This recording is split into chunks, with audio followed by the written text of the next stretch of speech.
Hello সবাইকে, আমি সুস্মিতা চলে এসেছি তোমাদের সাথে নতুন একটা মিনি ব্লগ নিয়ে। তো আজকে আমি রেডি হয়ে চলে গেছিলাম বাবুঘাটে। তো বাবুঘাটে যেহেতু ইয়োগা ডের ছোটো কার্নিভাল হচ্ছিলো, তো ওখানেই চলে গেছিলাম। সবাইকে দেখে আমার মনে হলো যাই, অ্যাকচুয়ালি তা নয়, হঠাৎই প্ল্যান হলো বাবুঘাটে যাব। বাট আমি জানতাম না যে সেখানে কার্নিভাল হচ্ছে। তো গিয়ে দেখলাম কার্নিভাল হচ্ছে। এই যে আমি চলেও এসেছি। খুব সুন্দর করে সাজিয়েছিল, মানে এত সুন্দর করে সাজিয়েছিল ভেতরটা, মানে খুব ভালো লাগছিল আমার।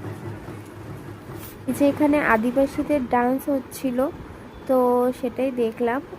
প্রচণ্ড খিদে পেয়ে গেছিলো, গিয়েই তো একটু খেয়ে নিলাম, বেশি কিছু খাইনি। সত্যি কথা বলতে সিঙ্গারাটা প্রচণ্ড ভালো ছিল, খুব সুন্দর ছিল খেতে। এখানে প্রচুর খাবারের স্টলও দিয়েছিল। তো চলো দেখে নিই।